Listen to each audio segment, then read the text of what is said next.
तो केंद्र सरकार ने लेबर कानून बना दिया है। जी हाँ दोस्तों, यानी कि आपको न्यूनतम वेतन की गारंटी देगी।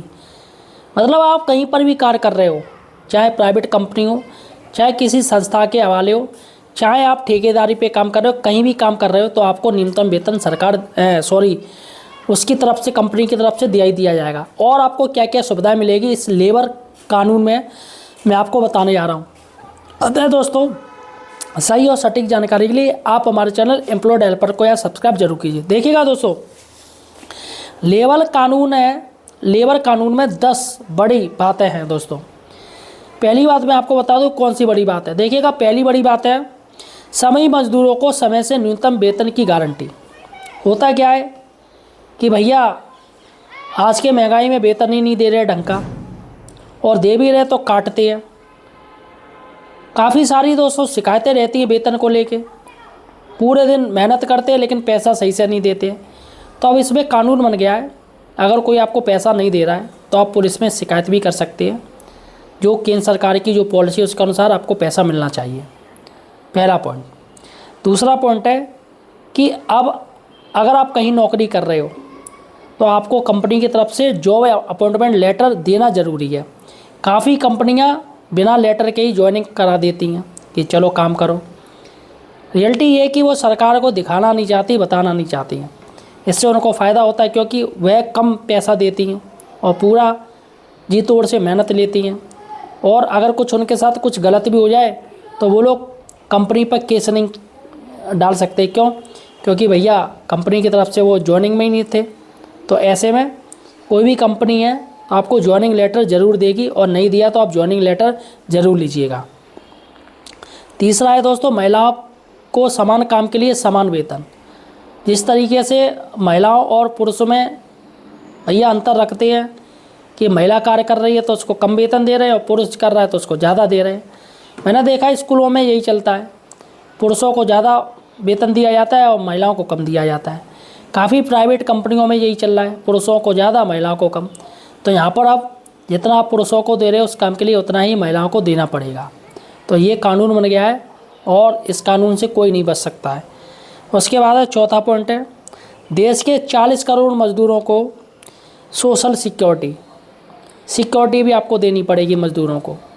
होता क्या है कि मज़दूर परेशान है कि ग्लव्स उनके फट गए हैं तो ग्लव्स नहीं दे रहे ठेकेदार, या कुछ भी हेलमेट में छेद हो गया है या जूतों में छेद हो गया है या उनकी ड्रेस फट गई है, तो यहाँ पर आपको उसको हर चीज़ देनी पड़ेगी बिल्कुल सही से तरीके से खरीद के नहीं।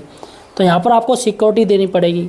ऐसा ना हो कोई बाहर का इंसान आके उसको मार पीटने लगे, गाली देने लगे, ऐसा बिल्कुल नहीं है। ये सारी कंपनी की जिम्मेदारी होगी, और अगर कुछ भी होता है तो सीधे कंपनी को सरकार घेरेगी। जी हाँ, पुलिस कार्रवाई करेगी सीधे कंपनी के ऊपर।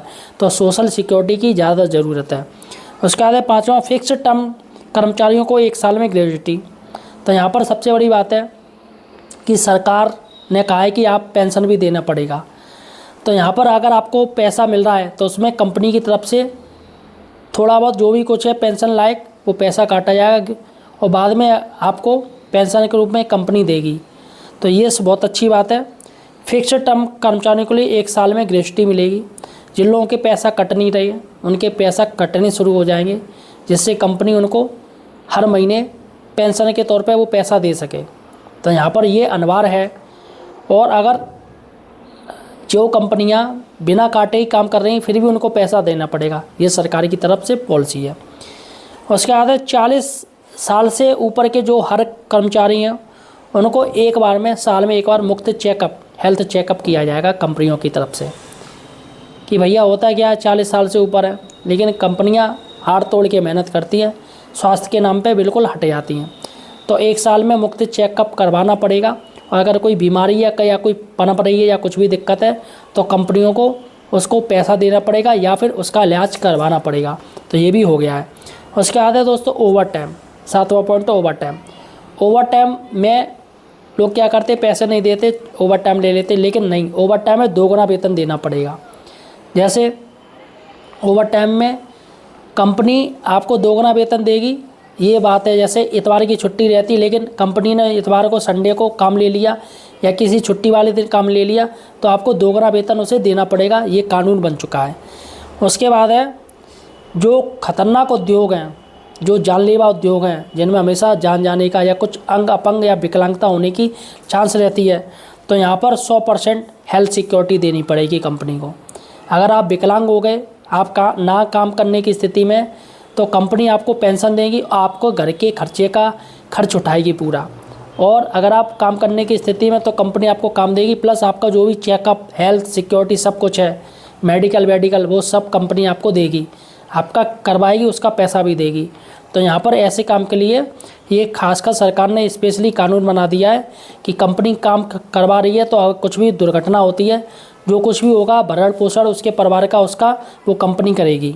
और दोस्तों 9वां पॉइंट है अंतर्राष्ट्रीय मानकों के अनुसार सामाजिक न्याय की गारंटी। तो जो अंतर्राष्ट्रीय इंटरनेशनल मानक चल रहे हैं उसके अनुसार सामाजिक न्याय की भी मतलब गारंटी दी जाएगी। अगर आपके साथ अहित हो रहा है तो फ़ौरन एक्शन लिया जाएगा, क्योंकि पुलिस क्या करती है, छोड़ देती है, अरे मजदूर हैं ये, क्या इनसे मूड़ मार रहे हैं, ये वो कंपनी वाले हैं भैया पैसे वाले, तो उन पर एक्शन नहीं लेती। लेकिन नहीं, यहाँ पर एक्शन लेना पड़ेगा। ये इंटरनेशनल जो कानून के अनुसार ये दोस्तों बनाया गया है, लेबर कानून है, तो इसलिए पुलिस को भी एक्शन लेना पड़ेगा कि किसी भी तरीके की सामाजिक न्याय की गारंटी कंपनी को लेनी पड़ेगी, पुलिस को भी लेनी पड़ेगी। और दोस्तों 10वां पॉइंट है वो है PF ESIC बीमा और सामाजिक सुरक्षा का दायरा गिग वर्कर्स को भी मिलेगा। तो यहाँ पर सबसे बड़ी बात है कि ये सारे काम हैं वो गिग वर्कर्स को भी दिए जाएंगे, जो बेचारे कम पैसा उनको मिलता है, काम ज़्यादा रहता है, और कंपनी की तरफ से ना कोई हेल्थ सिक्योरिटी प्लान है, ना ही उनकी सिक्योरिटी को लेके है, और ऐसे ऐसे खतरनाक काम करवाए जाते हैं जिससे गिग वर्कर्स परेशान रहते हैं, काफ़ी विकलांग भी हो जाते हैं, उनकी कोई सुनवाई नहीं होती है। तो अब कंपनी उनको भी देखेगी, और ये सारे जो भी कुछ पेंशन वेंशन, बीमा हेल्थ वेल्थ सभी गिग वर्कर्स को भी मिलेगी। फिलहाल साथियों आपका क्या कहना मुझे कमेंट सेक्शन में बताइएगा। इस वीडियो को ज़्यादा से शेयर कीजिएगा।